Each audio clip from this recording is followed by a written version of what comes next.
বাস্তবে দেখুন, আল্লাহ চমৎকার একটা মাপকাঠি দিয়েছেন আপনার হৃদয়। চমৎকার একটা মাপকাঠি দিয়েছেন হৃদয়। আপনি যে কোনো অন্যায় করেন, যদি আপনি ইমানদার হন, তো আপনার হৃদয় প্রথমে ধাক্কা দিবে। আপনার হৃদয় আপনাকে ধিক্কার দিবে। নওয়াস ইবনে সামান রাদিয়াল্লাহু আনহু একদিন আল্লাহর রাসূল সাল্লাল্লাহু আলাইহি সাল্লামকে এসে বলছেন যে নেকি কি, বীর কল্যাণ কি? তো আল্লাহর রাসূল সাল্লাল্লাহু আলাইহি সাল্লাম বললেন যে তাকওয়াল্লাহ ওয়া হুসনুল খুলক। নেকি বা কল্যাণ হলো আল্লাহ ভীতি, তাকওয়া, এবং হুসনুল খুলক সদাচরণ, উত্তম আচরণ, উত্তম ব্যবহার। এই দুইটা হলো নেকির কাজ, নেকির জিনিস, কল্যাণের জিনিস। তাকওয়া এবং সদাচরণ, এই গুণগুলো মানুষকে জান্নাতে নিয়ে যায়। তাকওয়া এবং সদাচরণ। তাকওয়া কি জিনিস? ওমর রাদিয়াল্লাহু আনহু আরেকজন সাহাবীর সাথে কথা বলছেন। তো দুইজন সাহাবীর মধ্যে, বিশিষ্ট সাহাবীর মধ্যে আলোচনা চলছে তাকওয়া নিয়ে। ওমর রাদিয়াল্লাহু আনহু ওই সাহাবীকে বললেন, তুমি কি জানো তাকওয়া কাকে বলে? তিনি ওমর রাদিয়াল্লাহু আনহুকে বলছেন যে আপনি কি অন্ধকার রাত্রিতে কাঁটাযুক্ত, কাঁটা বিছানো পথে চলাফেরা করেছেন কোনোদিন? তো হ্যাঁ। কিভাবে করেন? রাত ঘুটঘুটে অন্ধকার, একেবারে অন্ধকার আচ্ছন্ন রাত, আর রাস্তা হলো কাঁটা বিছানো, কাঁটাযুক্ত গাছ ভর্তি হয়ে আছে রাস্তায়। এই অন্ধকার রাত্রিতে কাঁটা বিছানো রাস্তা আপনি কিভাবে চলেন? ওমর রাদিয়াল্লাহু আনহুকে উনি জিজ্ঞাসা করছেন। ওমর রাদিয়াল্লাহু আনহু বলছেন যে এই রকম রাস্তায় কাপড় খুব সতর্কতার সাথে গুছিয়ে নেই। এই জন্য গুছিয়ে নেই যে কাঁটার সাথে বিঁধে যাবে, কাঁটায় লেগে যাবে। আর প্রত্যেকটা পদক্ষেপ পা খুব সাবধানে ফেলি, যেন কাঁটাতে না পড়ে, যেহেতু অন্ধকার দেখতে পাচ্ছি না। তো কাপড় গুছিয়ে রাখি আর পদক্ষেপ ফেলি সাবধানে। তো উনি বললেন এটা হলো তাকওয়া। তাকওয়া ভিত্তিক সমাজ ব্যবস্থা কেমন তিনি তা দেখিয়েছেন, মানুষকে দেখিয়েছেন। যে কোন লাইনের উদাহরণ চান, কোন দিকের আপনি উদাহরণ নিবেন। যদি নারী কেন্দ্রিক উদাহরণ নিতে চান, আল্লাহর রাসূল সাল্লাল্লাহু আলাইহি ওয়াসাল্লাম বলেছেন, যখন তার কাছে অভিযোগ করা হচ্ছিল মানে চারিদিকে লুটতরাজ, ডাকাতি, এগুলো চলছে মদিনাতে ইসলামের প্রথম যুগে, তো বলেছিলেন একটু সবর করো, ধৈর্য ধরো। এমন একটা সময় আসবে সানা থেকে হাজরামাউত কিলোমিটারের পর কিলোমিটার একজন পূর্ণ যুবতী নারী একাকী রাতে বা দিনে পাড়ি দিবে, অথচ কেউ তার দিকে চোখ তুলে তাকাবে। এই দিন আসবে অপেক্ষা। সাহাবীরা এই দিন দেখেছে, সাহাবীরা এটা বাস্তবতা দেখেছে। আয়েশা সিদ্দিকা রাদিয়াল্লাহু আনহা কাফিলা হারিয়ে দিলেন বনি মুসতালিকের যুদ্ধে। একজন যুবক মানুষ সাহাবী, উনি পিছনে ছিলেন, এসে দেখে চিনতে পেরেছেন। আয়েশা রাদিয়াল্লাহু আনহার বয়স কিন্তু তখন 18 বছর হয়, মানে তখন 18 হয়নি, মানে আমাদের দেশের আইন অনুযায়ী বিয়ের বয়স হয়নি তখন। এইরকম একজন মেয়ে মানুষ, আর উনি একজন যুবক মানুষ, তাকে পেয়ে গেলেন একাকী মরুভূমিতে। যতদূর যায় কেউ নেই, কোনো মানুষ তো নেই, কোনো পশু প্রাণীগুলো দেখা নেই। এইরকম জায়গাতে আয়েশা রাদিয়াল্লাহু আনহা বলছেন, তিনি পরে হাদিস বর্ণনা করছেন, সহিহ বুখারীতে হাদিসটি রয়েছে, কিন্তু লম্বা হাদিস, যে উনি আসার পরে আমাকে দেখে ইন্না লিল্লাহি ওয়া ইন্না ইলাইহি রাজিউন এছাড়া আর কোনো কথা নেই। উনি দেখে শুধু একটাই কথা বলেছেন, ইন্না লিল্লাহি ওয়া ইন্না ইলাইহি রাজিউন, মানে একটা দুর্ঘটনা, মানে নিঃসন্দেহে ইনি তার কাফেলাকে মিস করেছে, তাই নেল্লা করেছে। উনি ঘুমিয়েছিলেন, কাফেলা হারিয়ে গেছে, কোথায় যাবেন, ঘুমিয়ে পড়েছেন ক্লান্ত শরীর। তুমি বলছেন ইন্না লিল্লাহ বলার সাথে সাথে আমার ঘুম ভেঙে গেছে। তো ঘুম ভাঙার সাথে সাথে আমি যেটা করলাম, আমি চাদর দিয়ে আমি নিজেকে ঢেকে রেখে, আর উনি এসে উটটা বসালেন, আমি উটের পিঠে চললাম, উনি উটের রশি ধরে টেনে নিয়ে গিয়ে কাফেলা যখন যেখানে পেলেন, আর কাফেলার সাথে আমাকে মিশিয়ে দিলেন। কোনো কথা হয় ওই ইন্না লিল্লাহ ছাড়া আর কোনো কথা হয়। আপনি কে, কোথায় যাবেন, কিভাবে হারালেন, কি সমস্যা হলো, আপনার কি খেদমত করতে পারি, আপনাকে কিভাবে সহযোগিতা করতে পারি, ইত্যাদি ইত্যাদি, কোনো কথা। এটা সাহাবীরা দেখেছে। এই ধরনের ঘটনা একাধিক আছে, একটা দুইটা না, এরকম ঘটনা পাওয়া যাবে একাধিক। সাহাবীরা এই দৃশ্য দেখেছে, সবার উপস্থিতি। এটা কিসের বিনিময় হয়েছে? এটা তাকওয়ার বিনিময়। ওমর রাদিয়াল্লাহু আনহুর যুগে, ওমর রাদিয়াল্লাহু আনহুর যুগে সূচনা হয়েছিল উমর ইবনে আব্দুল আজিজ, ওনার যুগে এর বাস্তবায়ন দেখা গেছে। উনি জাকাতের সম্পদ দিয়ে গ্রামে ঢুকেছেন, যে কারোর কিছু লাগবে কিনা, দরজায় কড়া নেড়েছেন, দরজা খুলেছেন, যে তোমাদের কিছু লাগবে, বলছেন না আমাদের লাগবে, আজকে খাবার আছে,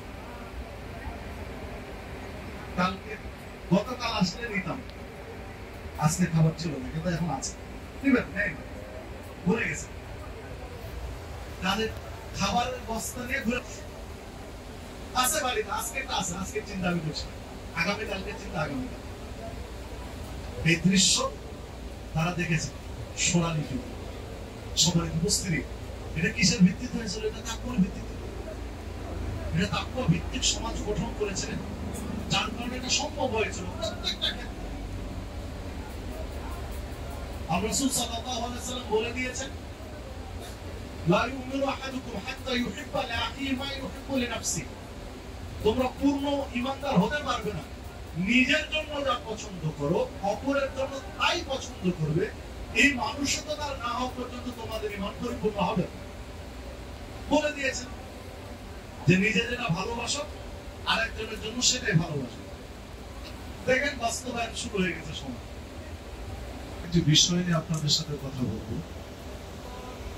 সে বিষয়টি হচ্ছে যে আমরা সাধারণত ধোঁকায় পড়ি, এখানে এসেও ধোঁকায় পড়ি, দেশেও পড়ি। সেই ধোঁকাটা হলো যে যদি এটাই ঠিক হবে তাহলে এই অল্প মানুষ এটা করছে আর বেশিরভাগ মানুষই ভিন্নটা করছে, তাহলে এই অল্প মানুষ ঠিক আর বেশিরভাগই ভুল। এই একটা মাইন্ড সেটআপ আমাদের মাথায় কাজ করে যে যদি এটা ভুলই হয় তাহলে এত মানুষ ভুল করছে, এই কথা থেকে তো আমরা ভুল। এত আলেম ওলামা, এত মুসলিম সবাই ভুল করছে, লক্ষ লক্ষ কোটি কোটি মানুষ সবাই ভুল করছে। তো এই ক্ষেত্রে সত্য গ্রহণের ক্ষেত্রে সংখ্যা মাপকাঠি না কোরআন এবং সুন্নাহ মাপকাঠি। সত্যটা ওজন করবো সংখ্যা দিয়ে না কোরআন সুন্নাহ। এই মর্মে আমি কয়েকটি কথা বলবো, একটু মনোযোগ দিয়ে শোনার জন্য মা বোনদেরকে বিশেষভাবে দৃষ্টি আকর্ষণ করছি, একটু খেয়াল করে শোনার জন্য। সংক্ষিপ্ত পরিসরে শেষ করে দেব ইনশাআল্লাহ। ওয়া তাওফীকি ইল্লা বিল্লাহ আলাইহি তাওয়াক্কালতু ওয়া ইলাইহি উনীব। সম্মানিত উপস্থিতি, যে কোনো একটা ইবাদতকে ধরে যদি আমরা উদাহরণ পেশ করি তাহলে সহজ হয়ে যাবে। যেমন মাগরিবের সালাতের পরে কথা বলছিলেন শেখ মোকাররম বিন মহসিন মাদানী হাফিজাহুল্লাহ। তিনি একটা আমলের কথা বলেন, সেটা হলো কাপড় পরার বিষয়। কি বললেন? পুরুষদেরকে কাপড় পরতে হবে টাকনোর উপরে।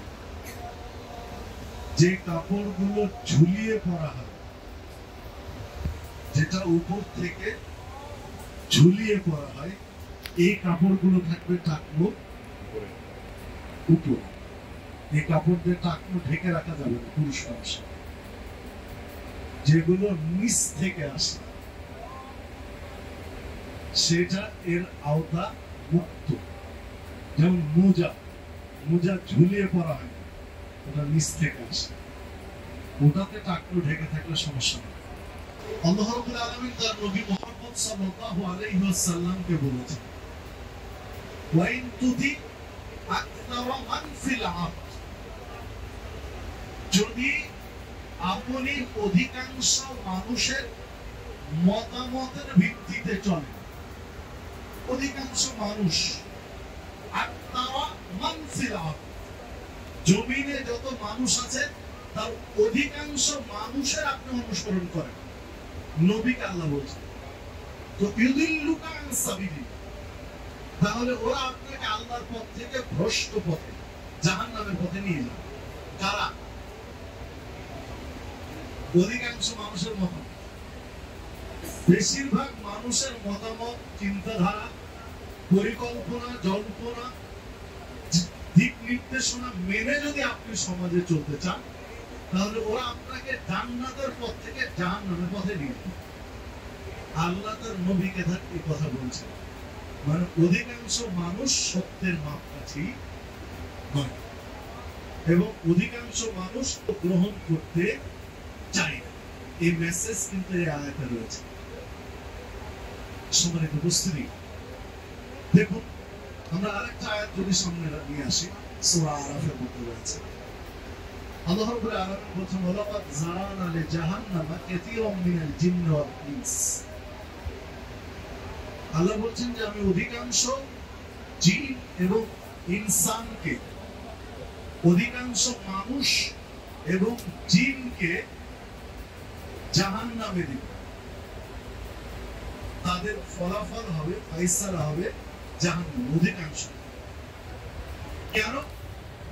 লাহুম কুলুবুন লা ইয়াফকাহুনা বিহা, আমি এদের কল্ব দিয়েছি, অন্তঃকরণ দিয়েছি, হৃদয় দিয়েছি, কিন্তু হৃদয় দিয়ে, কল্ব দিয়ে, অন্তঃকরণ দিয়ে এটা তারা বিশ্লেষণ করে, ভাবে, বিচার।